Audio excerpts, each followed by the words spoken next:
Hello everybody, Bob Lusk, the Pond Boss, hanging out in North Texas. Hey, sorry the music doesn't get to play today because we're out in the boat. We're going to play in the boat today. We're going to take a break from the Brett Kavanaugh stuff and all the politics and go out here and have a little bit of fun. So I hope you can relax and enjoy the time we're going to spend together. We're going to do some electrofishing. Now I'm going to try to answer your questions as we go, but this boat's a little bit loud because we'll be running a generator. I see Victor Moberg checking in already. I knew you'd be watching, dude. This is going to be so much fun. John Wilson checking in from Ohio. Hey, John, what's going on, man? So what we're going to do is we're going to take a look at this lake. This lake is about 5 years old. I'm going to show it to you a little bit here. I'm going to just kind of spin around. There we go. You can kind of see what's going on here. And right behind me is the owner, Jim Swanson. So, hey, Jim. Hey, Bob. Man, I'm glad you're here. We're going to have some fun. Nice to be here. Heck yeah. Tell folks what you did. How big is your lake? It is approximately 11 acres. Okay, so we're about 11 acres in size, and Mike Otto built the lake. Mike Otto did a marvelous job building this lake. So when you bought this property, why'd you do that? What was the point? Well, why I bought the property? I'm not. Ask me, not my wife. It was a good location for us, business-wise. It's close to the Metroplex, and we like this area up here. It's close to Lake Texoma. Good place for family and friends. You bet. So we're about 50 miles north of Denton, Texas, not far from the Oklahoma border, and you got about 60 acres or so. Is that right? It's about 60 Okay, acres. so it's not only is it a weekend retreat, you have some business interest in Medill, Oklahoma, as well as the Metroplex. So this is kind of halfway between. Yep. So as I recall, you were looking at this property and you were thinking that could be a good spot to build a lake. It was, and I ran into a guy at the Exxon station up the road, and he had this strange-looking boat on the back of his trailer. This boat right here? This boat right here, and I said, "What in the world is that?" And so that's how it all started. I love it. I love it.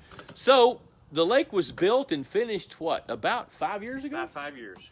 And then we did a little rain dance, and it filled up. And then shortly after that, and we stocked it. Now, I do want to back up a little bit because when the lake was being built, we had really a lot of fun to design the structure and the cover and to build it. He wanted to have a fishing lake, to entertain friends and family and just enjoy the place up here. So this lake was built as a fishing lake. So out here behind us, there's all kinds of structure. There's habitat. There's maybe the biggest gravel spawning bed I've ever seen, because when you tell Jim Swanson to do something or suggest it and make that recommendation, he doubles it and does twice as much. Right. Which is pretty typical around here. So we stocked it with fathead minnows to jumpstart the fishery. Copper-nosed bluegill. We actually stocked two different kinds of bluegills, two different strains. We stocked Redear Sunfish. Then we followed it up with some Florida Strain bass, some F1 tiger bass, and just a handful of northerners, just so we could have that gene for aggressive behavior. So now it's been, I guess we're knocking on the doors of stocking it almost 5 years ago with the forage fish. Right. So now the bass fishery is 4 years old, and it's time to go out and check out and see what's going on. Now, you guys know the drill that have seen this show. You want to have a chance at winning a hat and a mug? You wear a hat? Absolutely. Look at there, Pond Boss hat to Jim Swanson. Thank you, Bob. Mark Weimer won the drawing from last week. So, Mark, make sure we've got your address. We'll be sending you a Pond Boss hat and a mug. Just like that. If you will do this for me, hashtag Pond Boss Magazine in the comment section. Click like. But most importantly, share this to your timeline so that more people can see it. Now, we're getting ready to get real busy. So I'm going to try to answer your questions as we go. I see questions coming up. I see Tori Rhodes, Frank James. Tori, how many times have we shocked this lake? Probably 5 times, just to monitor it as it's growing. And so we kind of have an idea what's going on. We have an idea what we're going to see here in a minute. But if I don't answer your questions as we're going, because it's getting ready to get loud, get ready to be kind of busy, if I don't get to your questions now, I'll come back after the broadcast and answer those questions. So looks like we got 40 people checking in that we know about. So, hey, Justin, step around here a minute. This is Justin Stain with Bob Lusk Outdoors. There's Justin. He's going to captain the boat today. And Jim and I are going to be capturing fish. And as we go, I'll show you the fish as we're capturing those so you can see what we're doing. And then here in about 20 or 30 minutes, we'll stop and evaluate and take a look and weigh and measure a few fish. so you can kind of see the process for evaluating a lake. So we're going to step back. Oh, by the way, Pond Boss Magazine, 35 bucks a year. If you haven't subscribed to this yet, please do. That's what fuels the economy, so we can bring you this show. Which, and one other thing though, I do want to say a big shout out to Purina. Let's see, I got on an Aquamax shirt tonight. Purina Mills Aquamax Fish Foods, which Jim feeds those feeds here and grows great fish. I want to thank them for being a sponsor of this show, and Texas Hunter Feeders. Let's see, let me go this way. There's a Texas Hunter feeder right there. And Jim, you've got how many Texas Hunter feeders? We have 5 of them. So he's got 5 feeders out here. Texas Hunter, best products out there. And we've got a new sponsor I'll tell you more about later. This SLMP, Society for the Lake Management Professionals, which is a trade association for people in the pond management business. So, Justin, let's crank this boat up and let's go see if we can capture some fish. So bear with the noise. I'll show you some fish as we're going, because we're going to see some fish. This is going to be fun. So hang on. Buckle your seat belts. Even though we don't have life jackets, we're pretty safe because we ain't lost anybody out of this boat yet. We're not going to start today. Here we go. Crank it up, Justin. Let's get a little juice going here, buddy. Now we use these big long dip nets like so to pick up the fish. So as we go, I'll show you what we're getting.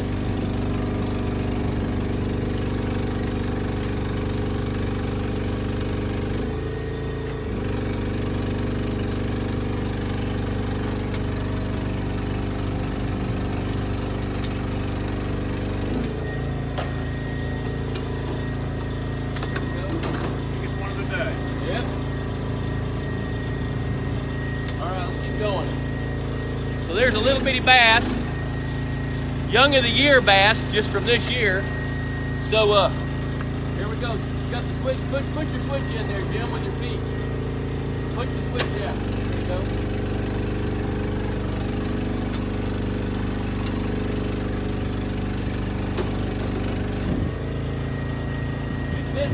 Stay on that switch. There's a pretty good little bass right there. Pretty good bass.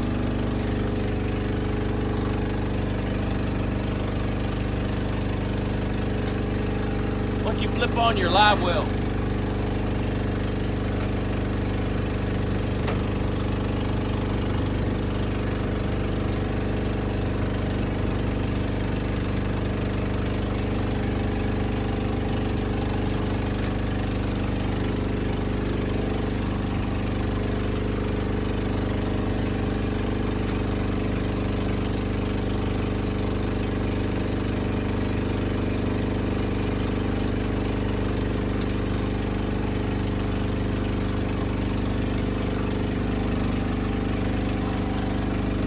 One thing that's really interesting is we had a cold front pass through here today.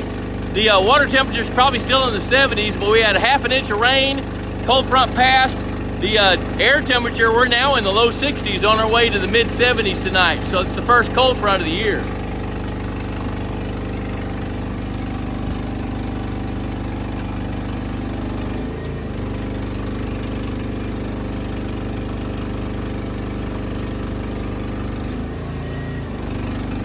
Couple of bass.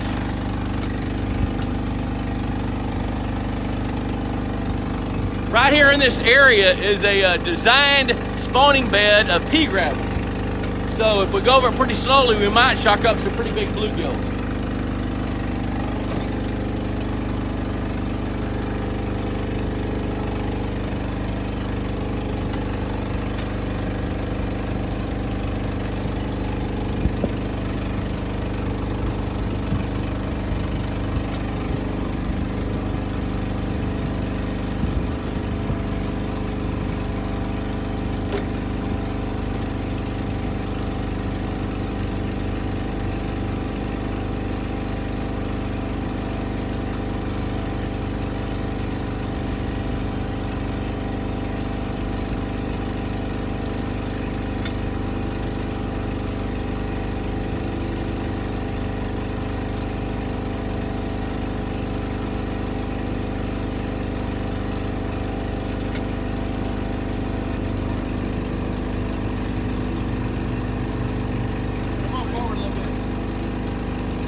Right there in that shallow water, we were picking up quite a few little bitty bluegills like that right there.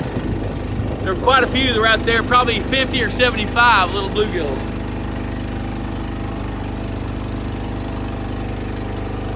Here we go, bring them on around, I guess.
This is pretty cool.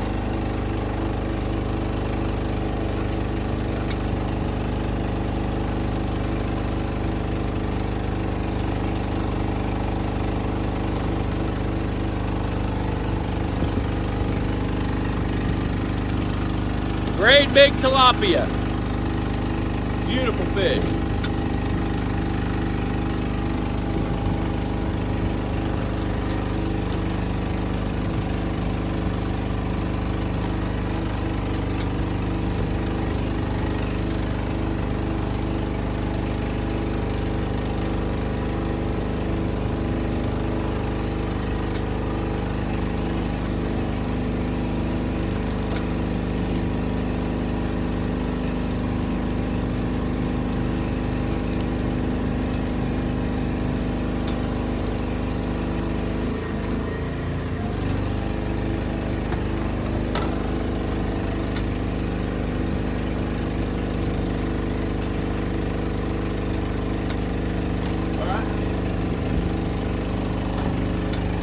So part of what we're trying to do is we're trying to look at the food chain compared to the game fish.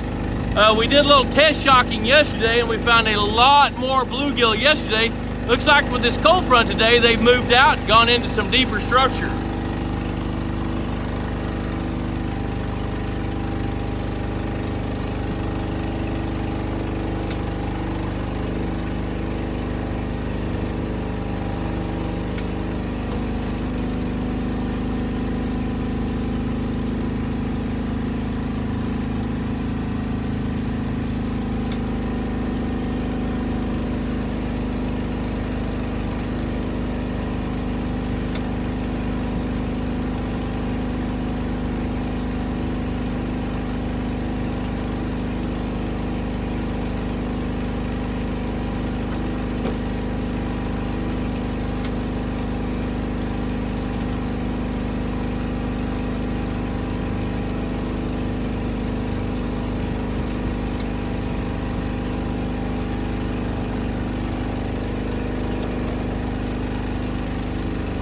This is real interesting.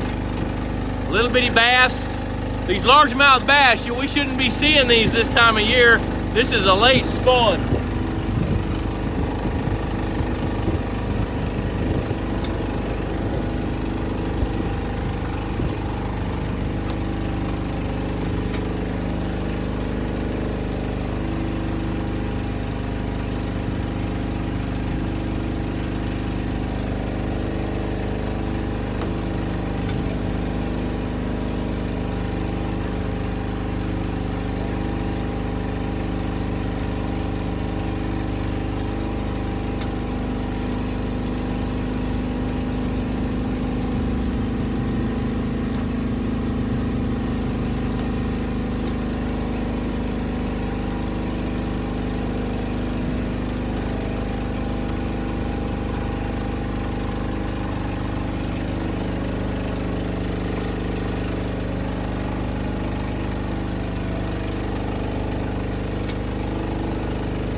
ahead and shut it down a minute.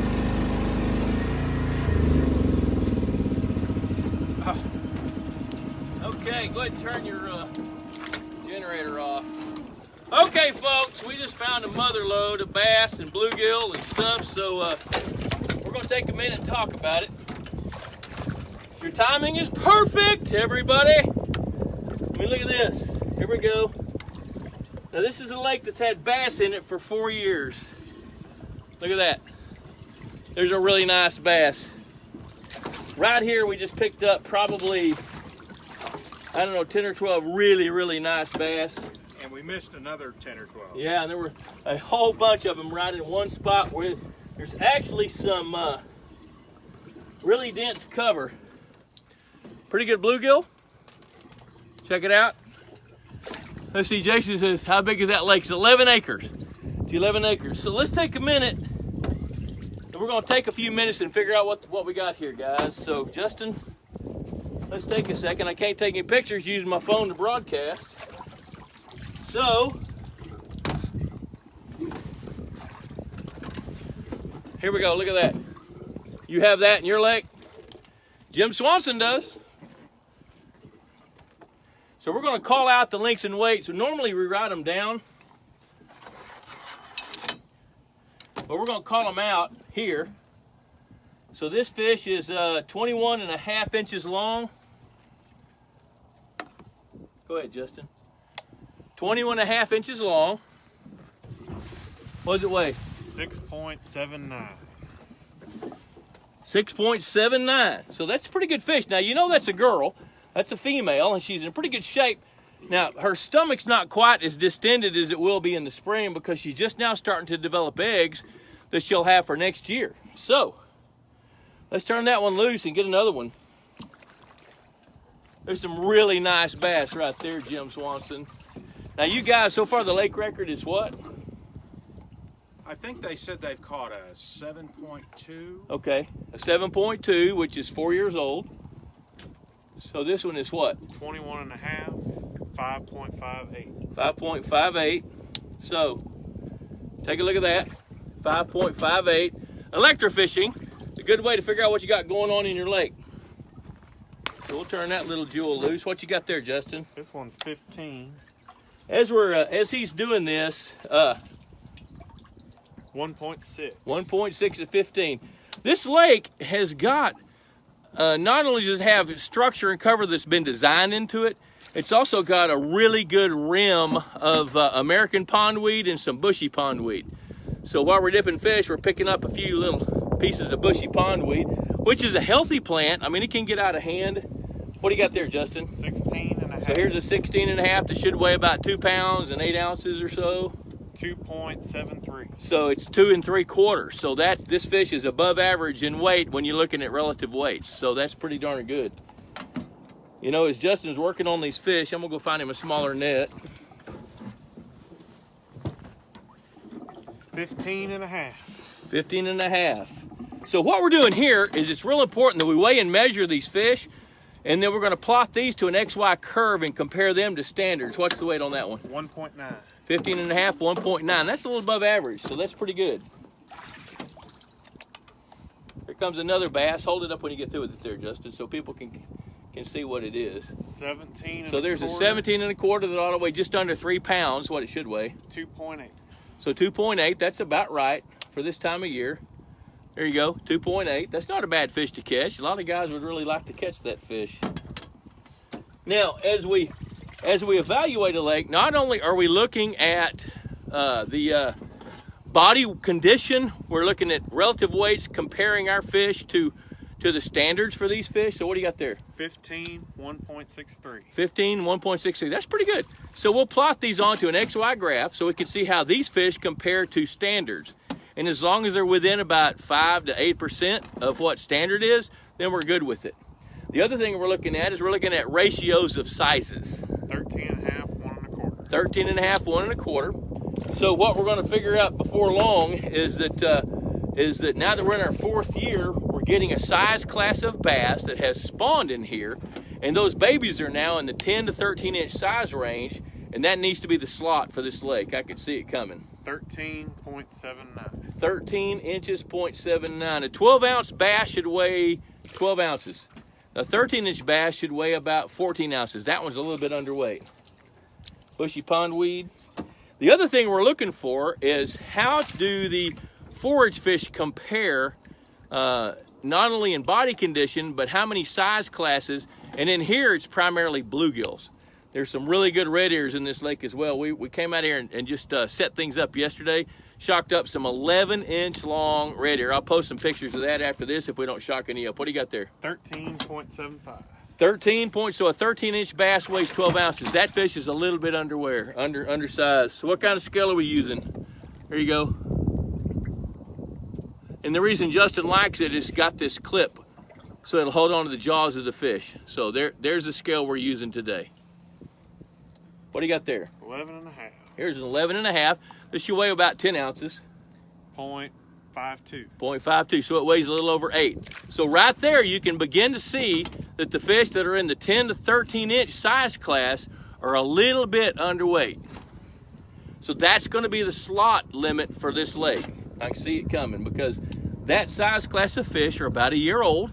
They were hatched a little over a year ago, so they're kind of clogging things up right in the middle. What do you got there? 11.5, 0.52. 11.5, 0.52. And I don't know if anybody's keeping track of the number of fish, but one of the things that we do as we analyze a lake is we're looking at the amount of time we spend electrofishing and compare that to how many fish we catch.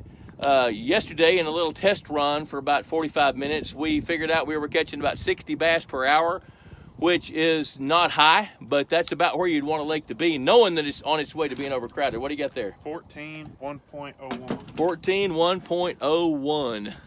All right. Let me see that just a minute while you're doing that. Okay, look here. This is pretty cool. Okay, there's some of the bluegills right there. And what you see here is you see 3 different size classes of bluegills. These larger ones, probably 7 inches long, and the small one's 5, or the medium one's 5.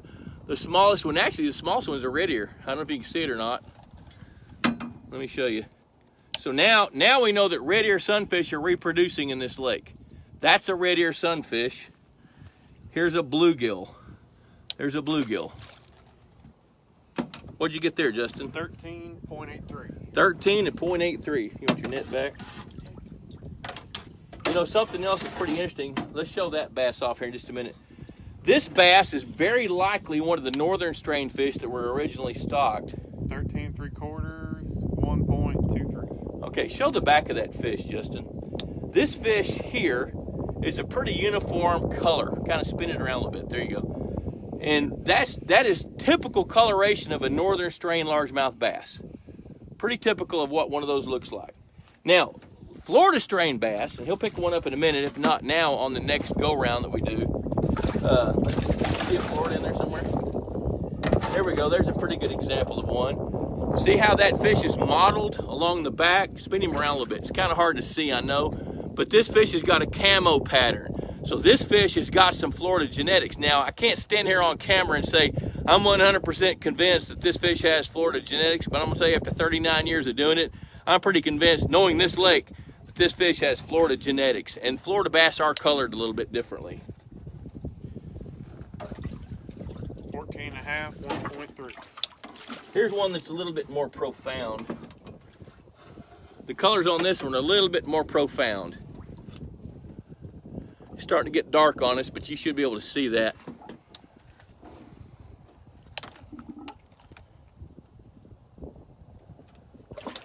$14, 1.23.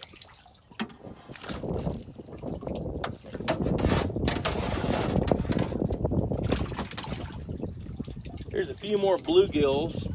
Now that bluegill there is about 3 years old, on its way to a pretty good size. It's maybe 4 ounces now, quarter of a pound.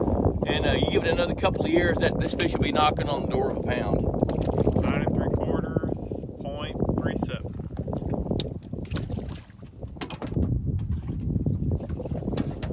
All right, if you guys want to type up a few questions, I'll do those real fast because we got a minute. You saw that, saw the Hawkeye emblem up there. Let me see if I can scroll down. Carol Stain, who's that, Justin? That's my mother. Who's Carol Stain? Your mother? Hey, he's acting right, Mama. I promise you he is. 12 3/4. 12 3/4 and 3/4 of a pound. Mama Stain's checking on her son. That's good. He's still leading a pretty cool life, Mom. What do you got there? 6 inches. There's a 6-inch bass. Now, what about that fish? Where'd that fish come from? Probably a late spawn in June-ish, maybe even later than that. Okay, so talk about how bass spawn, because this is September the whatever it is, 26th, and when you're looking at young of the year bass this time of year, what are you looking for? How big should they be? Probably 8 to 12 inches. Okay. 12 is probably a little high. But at least 8 inches would be ideal. Okay, and so that one's how big? 6 inches. Doesn't look like 6 inches. I'm glad to see that is 6 inches. Well, here's the thing about that, is bass don't always spawn all their eggs at once. Their tendency is to spawn what's mature in the springtime when the water temperature's in the 60s. And then, hey Richard, good to see you, buddy. Zach Dombeck's checking in. But what they do is they'll spawn in the first spawn, cycles of the full moon when the water temperature's in the low 60s. And then 30 days later when the moon cycles back in full again, then we'll start seeing the second spawn, and on a rare occasion like this year, we'll see a third spawn. Now, they don't redevelop eggs. The eggs that they have don't all ripen at the same time, so over time, those eggs mature, then they lay them again. Billy Bates, how long when you have Florida Strain and Northern Strain before they're all just a mixed hybrid? Just the first time they spawn. You know, so what we did here, we're far enough north that a lake like this could be affected by cold temperatures. Florida bass don't like cold. What do you got there? 13 and 0.81 and 13.81 and 12 and a half and 3/4 of a pound. 12 and a half, 3/4 of a pound. So to answer your question, is we hedge our bets, not knowing the plasticity, there you go, look that word up, as to how well the fish are gonna thrive in any given environment. Jim, how deep is this lake? It's averages about 20 feet. Okay, so we got some water. What's the deepest water? 20. Deepest water is 27. Deepest water is 27. There's a bunch of water that's in the 10 to 15 foot depth range. But what happens is if the water temperature drops really fast, pure strain Florida bass are susceptible to death. And it's because they're not used to it, and part of it's because they can't metabolize the fat that's in their flesh as well. Which I'm not going to talk about that, but here, just let me tell you this. If the water temperature drops too fast, even from 55 to 40, that can kill them. You know, and therefore we like to mix the gene pools. We like to have some Floridas, some F1s, and some Northerns and let them cross. And then come back in about now and stock a few more F1s so we can perpetuate the lake's ability to grow bigger fish later on down the road. All right, let me see what else Billy Bates says here. Yep. After the first spawn, they start to mix after the first spawn because nobody knows who's going to spawn with who. What do you got there, Justin? 12 and a half and 3/4 of a pound, 11 inches and 0.57, 12 inches and 0.7. Okay, let's do some more shocking before it gets dark. What time is it? Anybody know? Lost track. 7 o'clock. How time flies when you're shocking fish. It's pretty fun. So we're going to crank it up. We're going to shock some more, see if we can collect a few more fish. Why don't you circle back and go back up by that dock, and then we'll come back to this one here in a minute.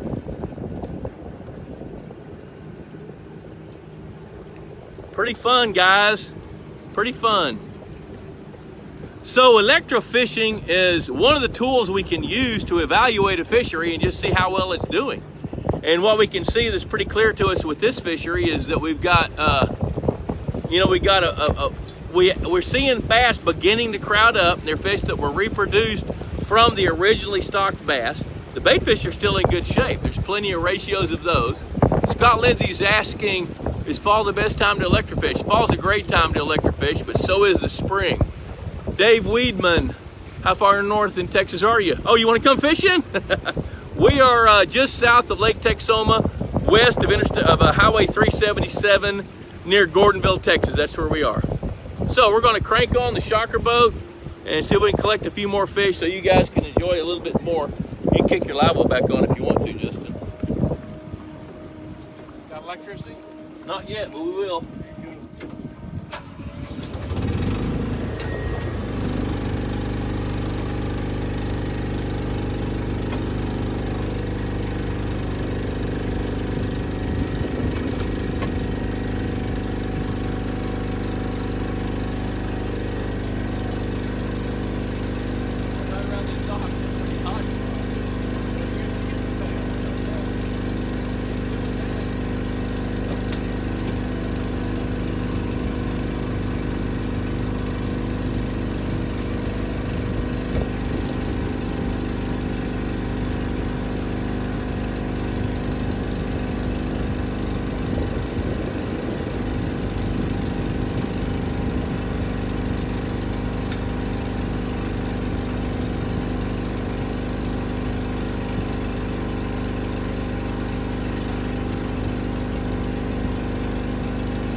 As we're going along, I want to tell you that, let's see, Frank James, he says, are larger fish more susceptible to shocking than smaller fish? Yeah, they kind of are because they have a larger surface area. So yes, they are. Billy Birch, you pull up many catfish while you're shocking. If there's very many catfish here, we would, yes. One of the cool things about this lake is it's got some great habitat. Where we are, you can't see it very well, but there's quite a bit of cover structure, aquatic plants.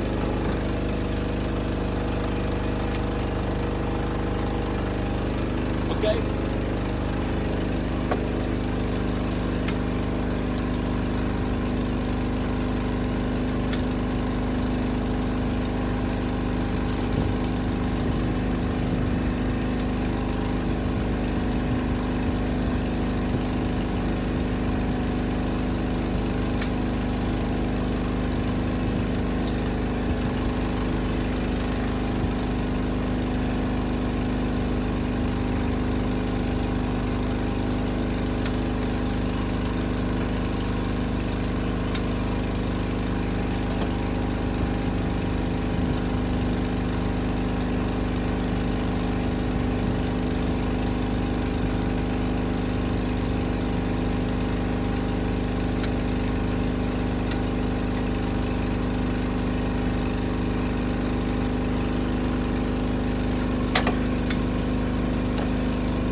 Here's some pretty cool stuff.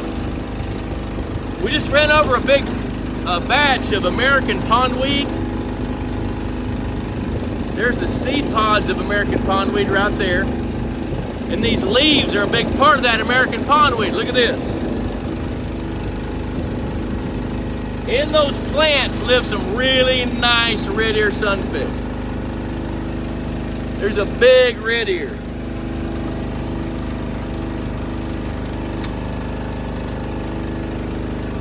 There's another really nice red ear sunfish. They love it in that vegetation because that's where snails live. Snails live on those plant stems and things, and they love to eat the snails that grow on those plants. Hey Matt, I'll write that answer down later on when I get a minute. There you go, Jim. Swing it on around, I'll get it.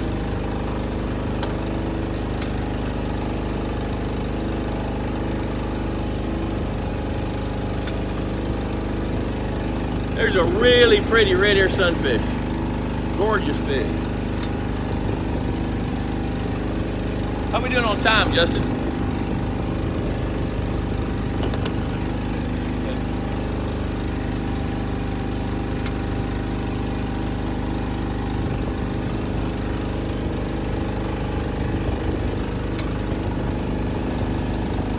Big red ear.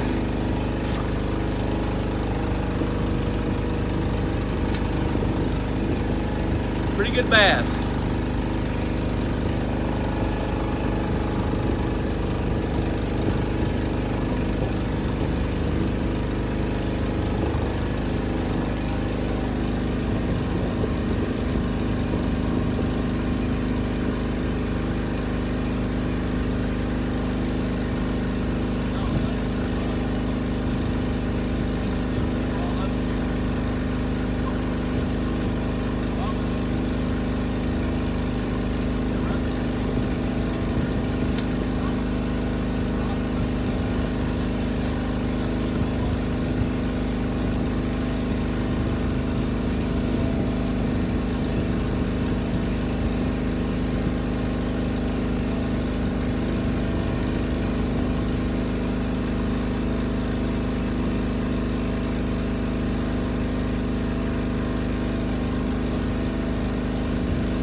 Okay, I'm gonna carry the phone up on the bow. All right, you guys walk with me up here. We're gonna get up on the front of the boat so you can see what's going on.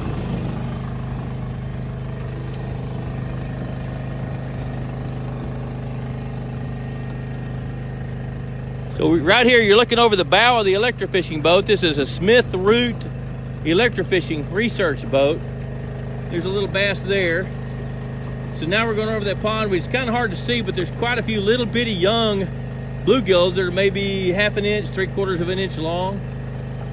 Now, keep in mind, when a cold front blows through, like what happened to us today, there's a fish right there. There's a bass picking up. But when we have a cold front blow through, the fish tend to go deep. There's a bass. There's a big red ear right there. Justin's going a little faster than normal. So right up here on this corner, there's some aquatic plant life right here. You should be able to see this bushy, I mean not bushy pondweed, but American pondweed.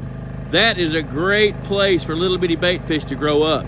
And if Justin would have stuck the nose of the boat in there, we would have seen some little bitty fish. So right here, he's gonna do that.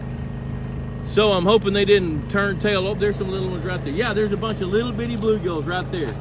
If you can see those little bluegills, a whole bunch of 1/2 inch to 3/4 inch young of the year bluegill. When I say young of the year, these bluegill probably aren't 30 days old. So that's the kind of stuff we're looking for. We're trying to find out if the bluegill have spawned, which we know they have. We've seen 6 different size classes so far of little bluegills, and looks like 5 or 6 size classes of bass. He's going to go up here. We're going to stick the nose of it right up here now. Oh, there's a bass right there. There's a bass right there. Another one? There's some of that real dense cover. There's some little bluegills popping up there. Not many, not like what we hope. There's several. If we sit on it, we see more. But we're going to run out of daylight here in a minute. Yeah, there's a bunch of 1/2 inch. Oh yeah, there's a whole bunch of little bitty bluegills right down there, which that gives us a clue as to how overcrowded the bass might be. So what we try to do is we try to compare the relative weights. Oh, there's a bunch of little fish. Look at that. There we go. There's a bunch. Mr. Swanson, you're doing a good job there, man. Thanks, Bob.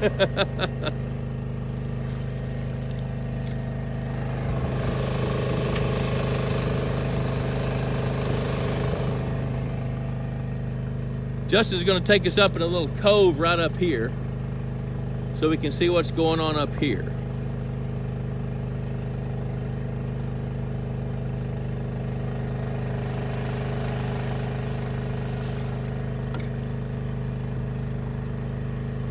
Oh, there's a bass right there. There it goes. They're a little bit hard to catch sometimes when we're going too fast.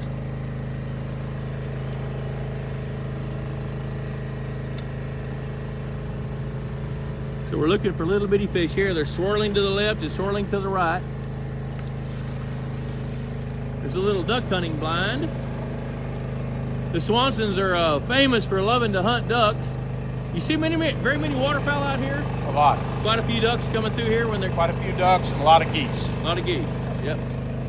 Well, we're not too far from the Hagerman Wildlife Refuge. Oh, there's a whole bunch of little bluegills in there. I'm sure it's hard to see.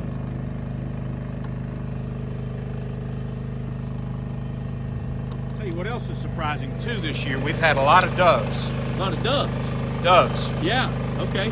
That's not real normal. Did you plan a field for them? No, but they seem to be here. But here they are. All right. Well, I'm gonna have Justin shut things down here so we can start wrapping up. Enjoy that sunset right there. Look at that. How much fun is that?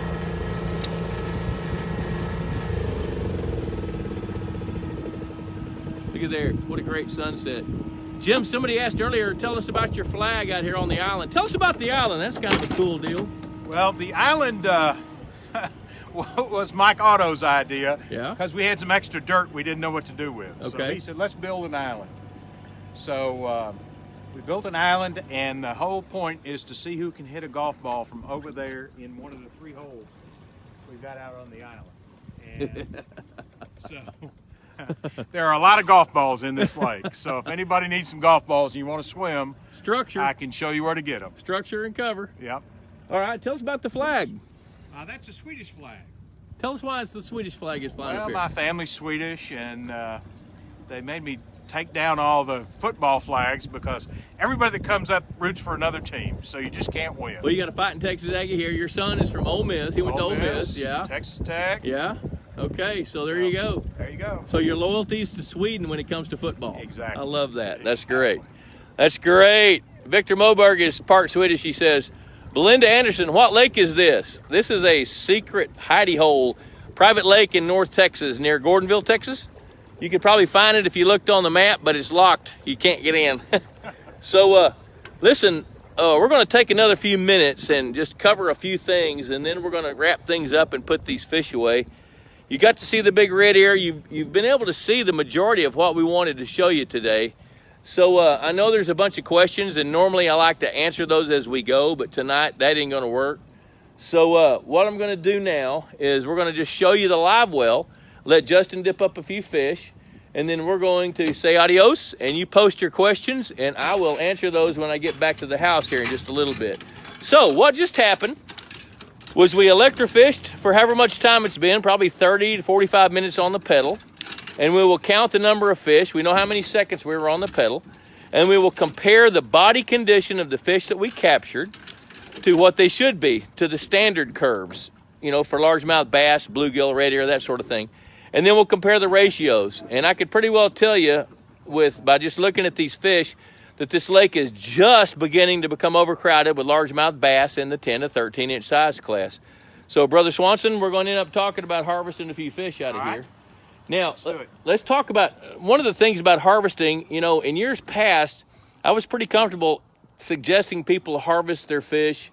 You know, in this lake, that means taking out probably 300 bass over the course of 6 or 8 months through, you know, spring, summer, fall. Right. You know, but the problem with that nowadays is over the years, we've begun to figure out that if you take them all out by hook and line, that you're taking some of your most aggressive fish, and that is an inherited trait. So one of the things that we want to do out here, since one of Jim's goals is to have high catch rates, but he also wants his fish to grow well, is to use the electrofishing boat a couple of times a year to come out and harvest fish. Now, we intended to do that tonight, but we had a big rain today, so we can't bring the fish truck down. Now, just a couple other things that's pretty cool is Jim's got a boathouse out here where he's got a pontoon boat, and I suspect that's probably for wine tastings more than anything else. Absolutely. That's the girls' boat. That's the girls' boat. And then you've got a fishing boat out here. And then up here, up on the hill, he's got a really cool pavilion with an outdoor kitchen. So he uses this property. I'm not going to steal your thunder. Who comes out here and hangs out with you besides Debbie and I? Well, it's family and friends of family and customers. Yes. And we have a lot of people out here. So what's pretty cool is Jim has a nice wow factor. So when a client comes out here and has a good time and catches a few fish, you know, I bet you take a few pictures and share the pictures with them. And we have him sign a contract while he's here. Yeah. That's great. I love it. Well, all right, we're going to look at a few fish, and then we're going to sign off, and then I'll come back and answer questions after we get things loaded up and I get home. So, Justin, what do you got going? Oh, hold those down. That's pretty daggum cool right there. Look at that. Okay, so now you can see the modeling of a Florida bass. That's right there. You can see that. There's one that's real profound. I'm hoping you can see the modeling on the back of that fish right there. That's what a Florida bass looks like right there. Here's one that's got some Florida genetics in it, but the coloration is a bit different. You can see that.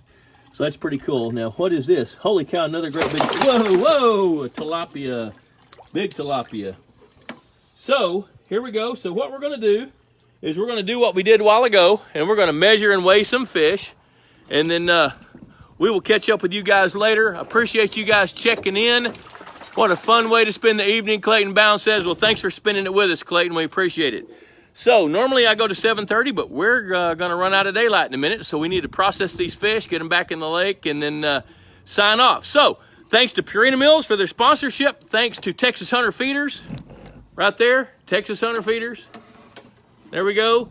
And thanks to the Society of Lake Management Professionals for helping sponsor this show. So until next week, Wednesday, 6:30 to 7:30, signing off. Thanks for joining us tonight. We'll see you guys later. If I can make it quit.